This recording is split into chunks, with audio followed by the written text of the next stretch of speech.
voit des gens qui arrivent.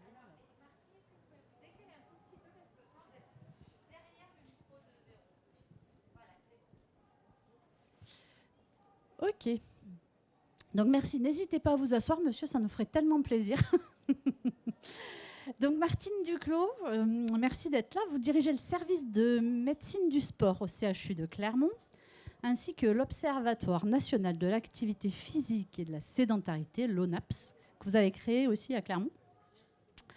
Vous êtes une chercheuse renommée, vous publiez dans les fameuses revues internationales. Vous répondez à vos mails à 4 heures du matin, minuit, à toute heure.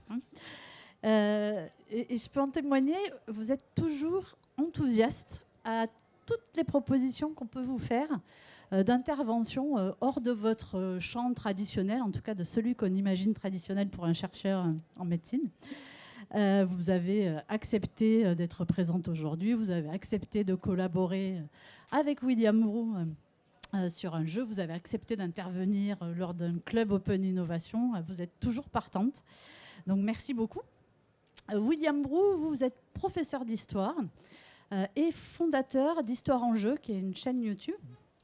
Et avec l'éditeur Atlantide Studio, vous créez des scénarios de jeux d'enquête géolocalisés. Et vous en avez alors, des jeux qui sont jouables sur smartphone. On a d'ailleurs un petit peu partout des QR codes qui permettent de télécharger l'application. Et donc, c'est ce que vous avez fabriqué pour Orbimob aujourd'hui, une intrigue autour d'une... enfin, j'allais dire d'une bombe, mais non, finalement, ce n'est pas une bombe. C'est un code et un coffre à ouvrir pour sauver le tramway. Et qui vont nous permettre à la fois d'en apprendre un peu plus sur l'histoire de la mobilité à Clermont, et puis aussi de marcher. Et c'est ce qui nous a amené à vous rassembler tous les deux aujourd'hui. Donc, alors Martine Duclos, du coup, vous pouvez reprendre là, le micro. Votre spécialité, c'est l'analyse des méfaits de la sédentarité et à l'inverse des bienfaits de l'activité physique. Vous menez des expérimentations de terrain comme à Vichy ou voilà, comme plein d'autres projets dont vous nous parlerez. On sait tous, même sans être spécialiste, que l'OMS recommande de faire 10 000 pas par jour. Et puis là, récemment, il y a une étude de l'Institut, je crois, du Massachusetts qui a montré que 7 000 pas, ça commençait à produire des effets, voire 4 000. Donc, est-ce que vous pouvez nous expliquer, en fait, vous en pensez quoi, vous, de cette histoire de nombre de pas le nombre de pas à 10 000, c'est juste une démarche marketing. C'est-à-dire qu'en fait, l'histoire des 10 000 pas, ça a été promu par un vendeur de podomètres, qui était un vendeur japonais, et la marque s'appelait Manpokei. Et Manpokei, en japonais, ça veut dire 10 000. Et en fait, tout est parti de là-dessus. Ils ont vendu leur podomètre en disant il faut faire 10 000 pas. Et en fait, c'était absolument pas prouvé. Tout le monde a embrayé parce que c'était un nombre rond, facile à retenir. Et en fait, la science montre bien que déjà à partir de 4400 pas par jour, on a des effets significatifs sur la santé. Et effectivement, quand on mesure ce à quoi correspond, on dit qu'il faut marcher au moins, enfin, il faut faire au moins 150 minutes d'activité physique par semaine, soit à peu près 30 minutes tous les jours. 30 minutes d'activité physique, ça correspond à peu près à 4000 à 6000 pas par jour. Donc c'est pas du tout 10 000 pas. Donc à partir de 4000 pas, vous avez des effets pour la santé qui sont d'autant plus importants que vous en faites plus, avec un effet normalement maximal qui va jusqu'à 7000 pas. Mais en gros, l'important c'est un tout petit peu, c'est mieux que rien. Plus vous en faites, mieux c'est. Mais si vous faites rien, ne vous mettez pas tout de suite des objectifs à 10 000 pas parce que c'est assez décourageant. Donc voilà, commencez par en faire 2000, 3000. Déjà, mesurez ce que vous faites. Regardez à partir d'où vous partez. Et à partir de ça, vous augmentez progressivement. Merci. Et juste avant de passer la parole à William, une autre question sur cette... Parce qu'il y a l'activité physique, mais aussi votre dada, si on peut dire, c'est la sédentarité. Et du coup, est-ce que vous pouvez nous expliquer la nuance ? Oui, alors ça, c'est mon gros dada, ou c'est plutôt ma bête noire. C'est-à-dire la sédentarité, c'est le temps qu'on passe assis par jour. C'est-à-dire qu'en fait, on est actuellement face à un double problème, et les enfants encore plus. C'est qu'on ne fait pas assez d'activité physique. Il y a quand même plus de la moitié des Français adultes qui ne respectent pas ces recommandations d'activité physique, mais en plus, on passe trop de temps assis. Et la sédentarité, il faut mesurer, calculer tout le temps que vous passez assis entre le matin et le soir, surtout les jours où vous travaillez. Et malheureusement, en France, on est plutôt autour de 9 à 12 heures par jour. Et on sait que le seuil mauvais pour la santé, c'est 7 heures par jour. On sait qu'au-delà de 7 heures par jour, il y a des effets dangereux. Vous augmentez votre risque de mortalité précoce, votre risque de développer des maladies chroniques, diabète, obésité, cancer, maladies cardiovasculaires. Et même si vous faites les recommandations d'activité physique. Or, on ne fait pas les recommandations. On est rarement à 150 minutes, voire un peu plus par semaine. On en est bien en dessous. Et on passe trop de temps assis. Et c'est encore pire pour les enfants. Parce que les enfants, les recommandations, c'est 1 heure tous les jours. Et les enfants ne font pas ces recommandations, ils sont plutôt à 10-20 minutes, enfants et ados, et ils passent trop de temps assis. Donc c'est 50% du temps passé assis à 7 ans, et c'est 75% de la journée passée assis à 14-15 ans. Donc c'est vraiment catastrophique, et c'est là vraiment, ils commencent déjà à imputer leur capital santé très jeune dans la vie. Merci. Et en fait, c'est ce qui nous a donné l'idée de ce drôle de duo, on peut dire aujourd'hui, parce que donc William, donc tu es prof d'histoire et passionné de jeux vidéo, et en fait tu utilises le jeu vidéo pour enseigner autrement. Et lorsqu'on discutait, tu nous as dit oui, en plus ce sont des jeux qui font marcher. Et là on s'est dit il y a sans doute quelque chose d'intéressant à creuser. Donc explique-nous déjà ta démarche et puis le lien ensuite qui vous a réunis. Alors oui, je suis prof d'histoire-géographie, je me suis spécialisé depuis 5-6 ans maintenant dans l'usage des jeux vidéo en classe pour faire apprendre l'histoire. On peut le faire de plusieurs manières. Au début, je commençais en faisant de l'analyse critique de jeux qui parlent d'histoire. Et puis petit à petit, en découvrant des outils qui étaient à ma portée, parce que je ne sais pas programmer et fabriquer de jeux à proprement parler, je ne suis pas codeur. J'ai commencé à fabriquer des petits modules ludiques qui permettaient, moi, de faire passer mon savoir de manière ludique. Parce que, on le sait déjà depuis très longtemps, il faut être dans de bonnes dispositions pour apprendre et pour accepter le savoir. C'est pas nouveau, hein. Beaucoup d'enfants apprennent en jouant, et on passe beaucoup par le jeu pour apprendre, que ce soit des connaissances, mais aussi des savoir-être et des savoir-faire. On peut aussi apprendre des bêtises en jouant à des jeux. Quand on joue trop au Monopoly et qu'on le prend trop au sérieux, ça peut très vite tourner mal. Mais on peut aussi, en jouant au Monopoly, apprendre des notions de vivre ensemble. On peut aborder ces notions-là. Et donc, oui, c'était au détour d'une discussion qu'on avait eue autour du jeu Pokémon Go, donc, qui était un jeu qui est sorti en 2016, il me semble, de Niantic, et qui offrait la possibilité à des chasseurs de Pokémon de parcourir les villes à la recherche des Pokémon qui s'étaient cachés dans la ville, et on pouvait les voir grâce à la réalité augmentée. Et il faut savoir que Niantic a fait des études, et il y avait des chiffres qui étaient sortis. Les joueurs de Pokémon Go, parce qu'ils cherchaient des Pokémon et parce qu'il fallait faire éclore des œufs, avaient marché beaucoup plus. Ils avaient marché des millions de kilomètres. Alors je crois que c'est même des milliards de kilomètres maintenant. Et ils avaient finalement fait plus de kilomètres en marchant en jouant à ce jeu que n'importe quelle application de sport. Et quand je vous ai parlé de ça, j'étais justement en train de discuter avec le studio Atlantide qui propose des jeux de piste, des jeux d'enquête géolocalisés, donc des sortes d'escape games, mais en plein air, donc c'est pas des escape games parce qu'on est déjà échappé. Mais l'idée d'Atlantide, c'est de proposer des jeux pour redécouvrir le patrimoine et l'histoire des villes dans lesquelles les gens vivent. Parce qu'on se rend compte qu'au final, on passe tous les jours à côté de monuments historiques sans connaître leurs histoires et sans savoir que ce sont des bâtiments historiques. Et donc le principe de ces jeux, c'est de proposer une intrigue forcément un peu fictionnelle, donc une narration. Donc là, dans le cadre d'Orbimob, il faut ouvrir un coffre dans lequel il y a de l'argent, du faux argent, hein, je précise, il n'y a pas de billets cachés dans Clermont-Ferrand.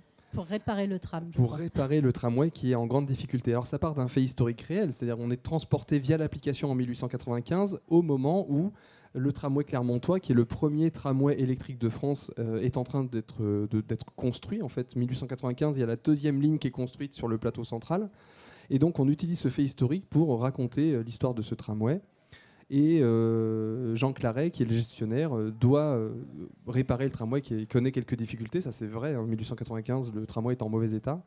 Et donc, on met le joueur en situation d'aider Jean Claret d'aller récupérer l'argent qui est bloqué dans un coffre. Et pour ouvrir le coffre, il faut aller chercher 3 codes qui sont cachés sur des monuments historiques. Donc, il y a ce storytelling, cette fiction, mais qui permet de raconter la vraie histoire. Et de temps en temps, on va pouvoir rencontrer durant ce jeu des personnages fictifs, donc notamment conducteur de tramway et un contrôleur de tramway. On va rencontrer aussi quelques Clermontois qui vivent et qui passent une belle vie à Clermont à la fin du 19e siècle.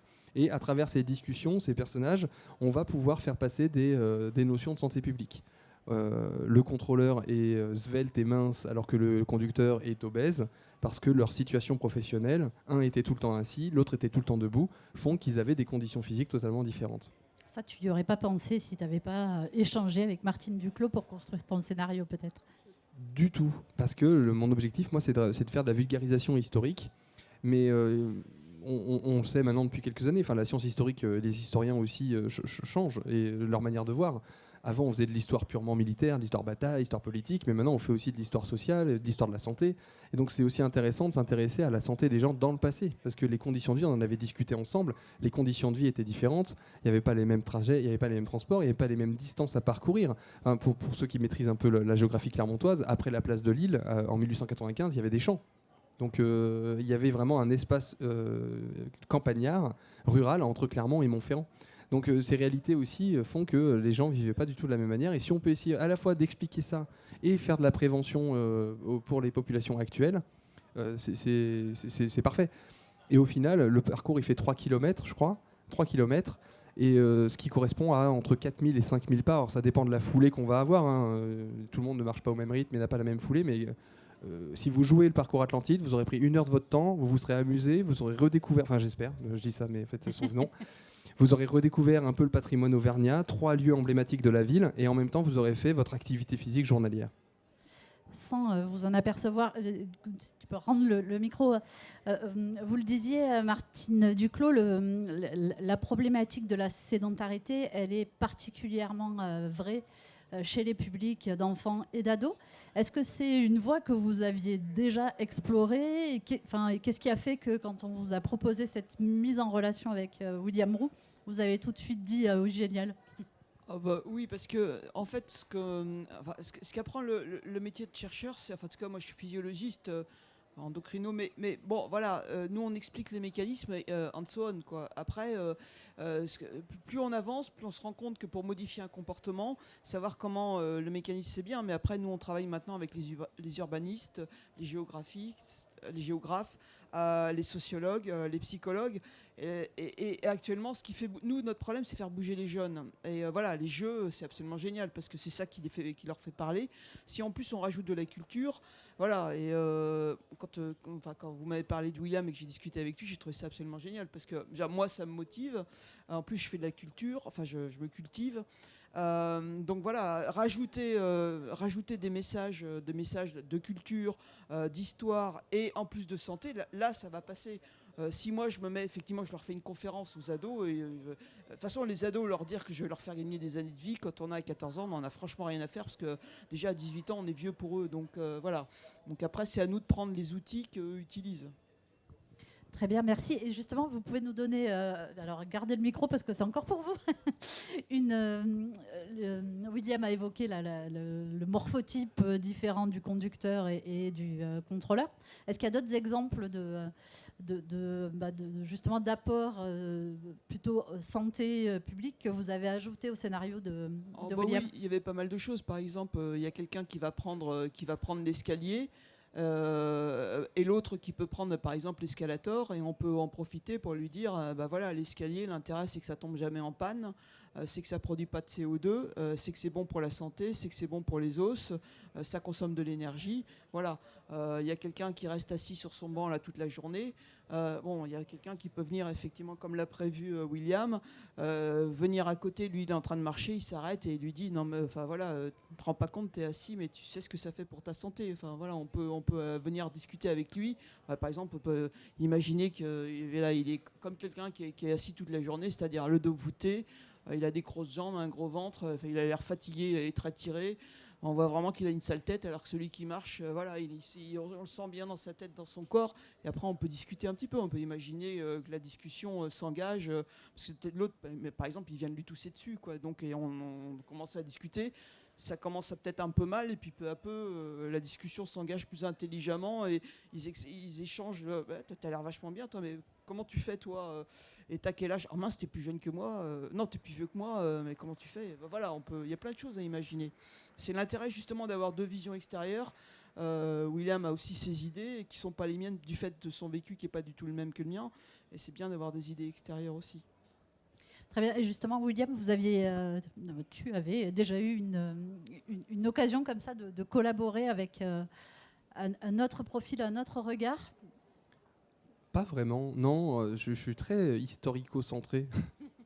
Après, alors, comment ça fait de se décentrer? Non, mais après, je suis prof d'histoire, géographie et enseignement moral et civique. En fait, de formation, on a tendance à aller voir les autres et à s'intéresser aux autres disciplines, même si on n'a pas forcément le temps de faire tout ce que l'on voudrait. Mais les historiens sont les meilleurs scientifiques parce qu'ils vont voir tout le monde. Non, ça c'est pour la... Mais mais on fait plus l'histoire comme avant, et c'est-à-dire qu'on va voir les géographes, on va voir les médecins. Maintenant, il y a beaucoup de doctorants. Enfin, je prends un exemple, Nicolas Savy, par exemple, qui a travaillé sur la guerre de 100 ans dans le sud de la France, plutôt dans le centre de la France. Il s'est intéressé à des questions de santé des soldats parce qu'il était à la fois un réserviste et deux, il avait conscience qu'en fait il s'intéressait à la vie des soldats et un historien n'est pas un médecin. Donc il est allé s'informer auprès de spécialistes de comment fonctionne le corps pour essayer de voir est-ce que ces détails-là on va les voir et en fait comment on va penser le passé en fonction de ce qu'on connaît aujourd'hui du fonctionnement du corps humain.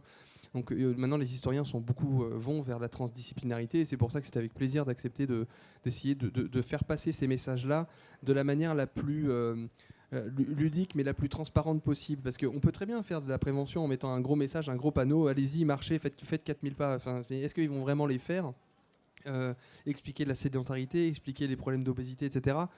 On peut faire du magistral, etc. Et le mot que Martine a utilisé est très bien, c'est le mot outil en fait. Enfin, voilà, aujourd'hui, les jeux sont des outils, ce sont nos boîtes de Lego à nous finalement, qu'on peut utiliser. Ça peut être mal utilisé par certains, autant faire en sorte que ceux qui ont des bons messages à faire passer arrivent à le faire via cet outil-là. Donc c'est pour ça que c'était un plaisir de pouvoir collaborer et de faire ce double jeu histoire santé publique qui n'est pas si éloigné que ça, parce que je suis prof, donc en fait c'est prof avant histoire géo.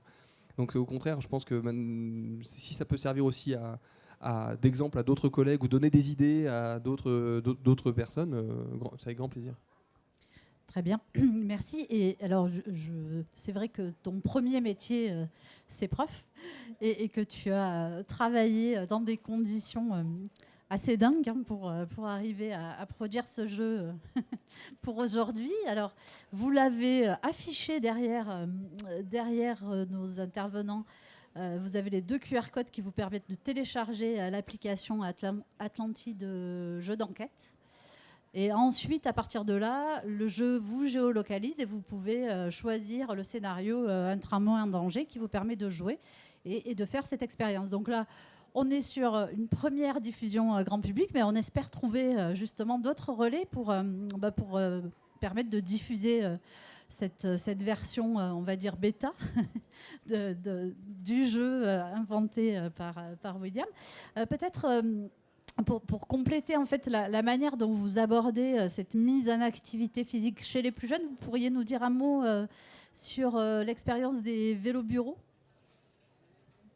Oui, en fait, alors là, en fait, on s'est rendu compte. Enfin, moi, ma vision, qui peut un peu irriter, mais l'école, c'est fabuleux. On apprend beaucoup de choses, mais le problème de l'école, c'est aussi qu'on apprend à y être assis. C'est-à-dire que les enfants, quand ils arrivent, on voit bien que l'activité physique, elle s'effondre quand les enfants rentrent dans le primaire où ils ont ce temps contraint passé assis.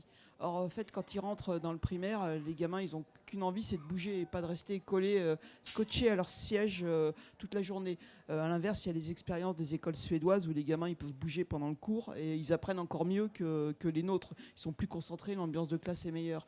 Donc on s'est dit, comment est-ce qu'on peut lutter à la fois, agir sur les 2 leviers, plus d'activité physique et moins de temps passé assis. Donc en fait, on a mis en place des vélos bureaux qui sont en fait des bureaux avec des pédaliers et les enfants pédalent pendant le cours. C'est une faible intensité de façon à ce qu'ils ne transpirent pas et qu'ils puissent travailler en même temps. Et donc on a mesuré les effets sur une année de cours de ces vélos bureaux, à la fois sur les capacités physiques, sur les capacités cognitives et sur l'ambiance de classe vécue à la fois par les enfants et par les enseignants. Et donc là, on est en train de dépouiller les résultats, mais les premiers résultats sont excellents. Ça montre qu'effectivement, il y a... Alors déjà, le vécu des professeurs, c'est excellent. Et le vécu des enfants, ils sont super contents, hein, ça c'est sûr. Oui, c'est effectivement c'est des choses c'est des propositions. Mais de toute façon, même les études montrent que les classes actives, rien que ça améliore les capacités cognitives des enfants. Il faut les faire bouger en classe, quoi. Je dis pas de les faire courir dans tous les sens, mais pas les laisser assis comme ils le sont, c'est antiphysiologique. Oui, alors que c'est vraiment l'enjeu principal de la scolarisation, c'est d'apprendre à ne plus bouger. Très bien, alors je vais ensuite donner la parole à Pauline, qui doit être par là. Elle est partie vive, d'accord, très bien.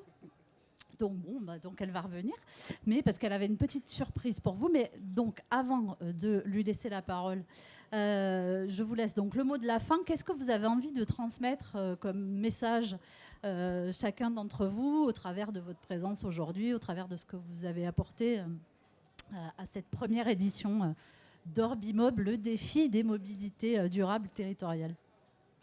Abonnez-vous. Non, jouer au jeu, non, mais enfin, un point sur lequel je voulais revenir, c'est que quand on a décidé de faire ce jeu-là et qu'on voulait parler de santé publique, se poser le choix du sujet historique qui allait être le support de ce savoir. Et on a choisi le tramway de Clermont-Ferrand, le premier tramway de Clermont-Ferrand, qui date de la fin du 19e siècle, parce que finalement assez peu de Clermontois sont au courant ou savent qu'il y a eu un tramway avant le tramway rouge. Et que ce tramway, il faisait Roya-Montferrand pour la première ligne et qu'il allait jusqu'à Serra, et qu'ensuite il a été relié au Puy-de-Dôme. Voilà, en fait, la question des mobilités et des nouveaux modes de transport, c'est une question qui est ancienne et qu'on s'est déjà posée au 19e siècle, au milieu du 19e siècle. Et il faut savoir que ce tramway, juste pour conclure, parce que j'en parle pas dans le jeu, mais ce tramway, il disparaît dans les années 50, juste après la Seconde Guerre mondiale, au profit de l'automobile. Et dans les années 2000, on a redécouvert le tramway, on a de nouveau un tramway, et on a encore cette question de qui va gagner entre le tramway et la voiture. Et donc je trouve que cette question aujourd'hui, elle est essentielle. C'est vraiment une question, la question du 21e siècle. Et en ayant cette réflexion sur le passé, ça permet aussi peut-être de penser le futur. Voilà, donc c'était pour ça que j'avais choisi ce sujet historique. C'est une belle conclusion. Oui, moi j'abonderais aussi un peu dans ce sens-là en se disant qu'on a quand même la chance d'habiter dans une région où il est quand même facile de bouger. Moi, je suis quand même souvent à Paris. Ici quand même, vraiment, on a un terrain de jeu qui est énorme. Ce que m'a montré Orbimob, c'est comme d'habitude, si on se rend compte, il y a quand même plein de choses, plein d'initiatives qu'on ne connaît pas assez. Il faut vraiment les faire connaître. Et la dernière chose, c'est, dites-vous, de toute façon, nos gènes, ils sont programmés pour bouger. Il y a 70 000 ans, nos gènes étaient les mêmes que maintenant. Et il y a 70 000 ans, on bougeait en moyenne, on faisait 15 à 25 km par jour. Voilà, et on était des chasseurs-cueilleurs. Et nos gènes, ils sont programmés pour ça. Donc, je ne vous demande pas de faire 15 à 25 km, je vous demande juste de marcher 30 minutes. Puis faites-vous plaisir. Après vous avez la durabilité. Mais voilà, de toute façon, on sent tellement la différence. Et le jour où vous sentirez le manque, parce que vous n'avez pas pu sortir, si c'est vraiment un temps trop pourri, ou que vous avez été coincé par une réunion qui a duré trop tard, là, vous aurez gagné. Merci beaucoup. Donc, je vais donc donner la parole à Pauline, parce que c'est une autre des propositions sur laquelle vous avez répondu avec enthousiasme. Donc, Pauline, à toi. Juste pour conclure cette conférence, parce que vous parliez de s'amuser en apprenant ou s'amuser autour de la sédentarité, on a mené un projet donc, avec l'ESC Business School. Moi, je suis intervenante à l'ESC et l'ESC est pleinement engagé dans la démarche Orbimob, mais on voulait le concrétiser aussi avec quelque chose de palpable. Et donc, sachant que cette année, il y a un programme étudiant qui s'appelle le Mobistud Challenge, on s'est mis sous la bannière Mobistud Challenge et on a demandé aux étudiants, donc sur une semaine, troisième année, les troisième années, de faire une sorte de faux challenge sur un mois autour de la sédentarité, pour lutter contre la sédentarité. On leur a demandé de réaliser des contenus, puisque c'était l'objectif. Et donc, il y a eu des gagnants. Et il y en a eu un. Il y a eu un groupe, notamment, qui aussi joue un peu sur les codes du jeu vidéo. Et donc, je me suis dit, mais c'est trop la bonne occasion de les présenter. Je leur ai demandé s'ils étaient d'accord. Pour réaliser le teaser et le reportage, ils ont dû apprendre pratiquement par cœur votre intervention Orbimob de l'année dernière, puisqu'ils étaient obligés de distiller des informations scientifiques dans le format. Donc, on va commencer avec le teaser qui dure 1 minute et après le petit reportage qui dure 3 minutes 50. C'est parti. Et donc, c'était l'équipe Cours Forest. Bonjour Ariane. Eh bien, merci de me recevoir. Nous étions 5 étudiants à Bonjour Ariane. Eh bien, merci de me recevoir. Nous étions 5 étudiants à l'ESC, sédentaires et sans activité physique. Heureusement, un certain challenge est venu bouleverser ces mauvaises habitudes.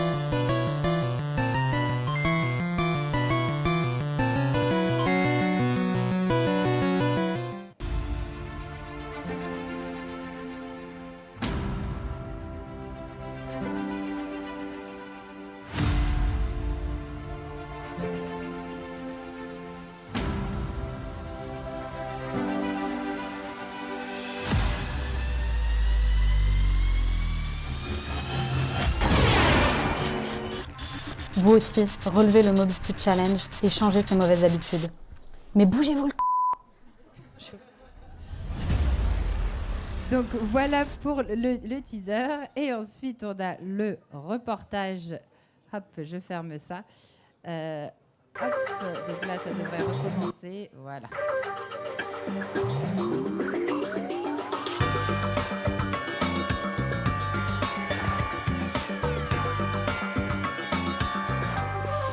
L'inactivité physique est la première cause de mortalité évitable dans le monde et en Europe, tuant plus que le tabac et représentant 10% des décès en Europe. En France, nous ne sommes pas meilleurs. Malgré les différentes campagnes de communication et les spots de prévention, la sédentarité et l'inactivité physique continuent de faire des ravages. Une seule solution, le Moby Street Challenge. Nous avons suivi 4 étudiants. Un reportage signé Cours Forest Studio. Deuxième étage. Qu'est-ce que tu fous là-dedans là? Allez, Ariane, allez, allez. Mon défi de ce mois-ci, c'est d'emprunter uniquement les escaliers et résister à la tentation de l'ascenseur. Est-ce que vous saviez que grâce à une activité physique régulière et même des petits gestes comme celui-ci, vous luttez contre l'anxiété et la dépression? Ça a la même effet que les médicaments, mais sans les effets secondaires. En effet, prendre l'habitude de privilégier les escaliers à l'ascenseur, ça peut paraître tout bête. Et pourtant, cela permet de lutter contre l'inactivité physique sans pour autant s'épuiser à la salle de sport. Allons voir du côté de nos autres compères comment se passe le Moby Street Challenge. Du côté de Lucas, le défi était de travailler sa souplesse tout le long du mois, mais également apparemment de taper quelques sprints au moment les plus opportuns. La préparation, c'est là-dedans. Le moins que l'on puisse dire, c'est que Lucas a trouvé un moyen original de rester actif et de lutter contre sa sédentarité. Mais ne perdons pas de vue l'essentiel. Allons plutôt voir du côté de notre deuxième participant, Florian, qui quant à lui, a décidé de faire un squat à chaque fois que l'occasion s'en présenterait. Découvrons ça ensemble. Vous voyez, se dépenser comme ça, faire des trucs légers même. Ah, attendez. Un squat. Et je viens de brûler 2 calories là. Voilà à nouveau une manière insolite de rester en forme. On constate que Florian garde une motivation à toute épreuve, ce qui n'était pas vraiment le cas de Léa, dont le défi était d'abandonner les transports en commun pour le mois et de privilégier plutôt la marche à pied. Heureusement, Florian est venu lui faire un léger rappel à l'ordre. Non.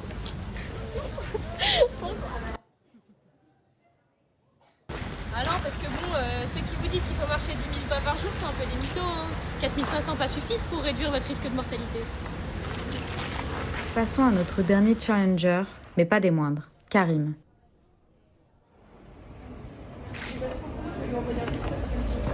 Lutter contre la sédentarité, c'est aussi se motiver à retourner en cours. Son défi était de taille. En effet, après 3 jours d'intense maladie, le plongeant dans la sédentarité la plus totale, Karim a décidé de revenir en cours. Malheureusement, tout ne s'est pas passé exactement comme prévu. Voilà, j'ai réussi mon challenge. Karim, on est samedi, il n'y a pas cours aujourd'hui. Léa, Karim, Florian, Lucas et Ariane sont loin d'être des parfaits étudiants. Mais grâce à ce Moby Street Challenge, ils ont su dépasser leurs limites. Mais bougez. Alors vous aussi, suivez-les. Et voilà.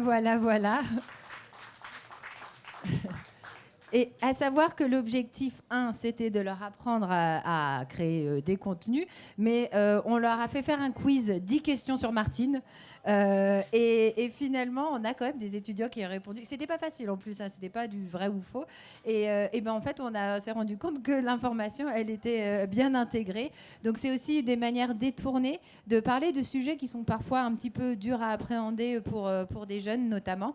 Et donc voilà, c'était un petit peu le cadeau qu'on voulait vous faire aujourd'hui.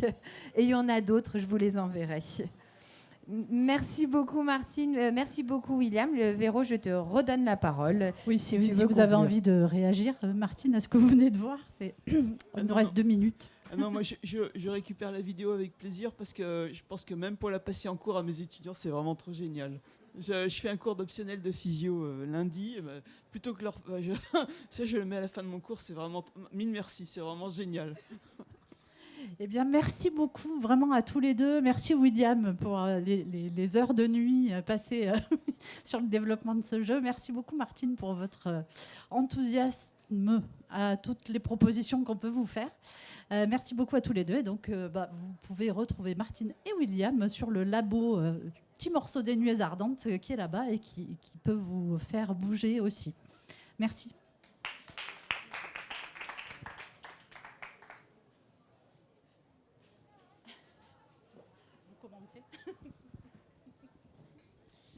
Merci.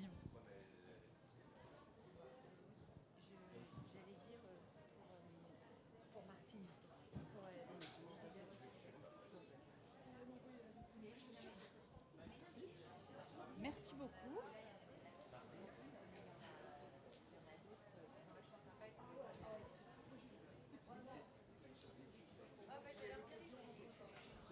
Alors, on enchaîne. On reste dans l'activité. Dans l'activité physique, alors vous choisissez, vous prenez celle que vous voulez. Vous inquiétez pas,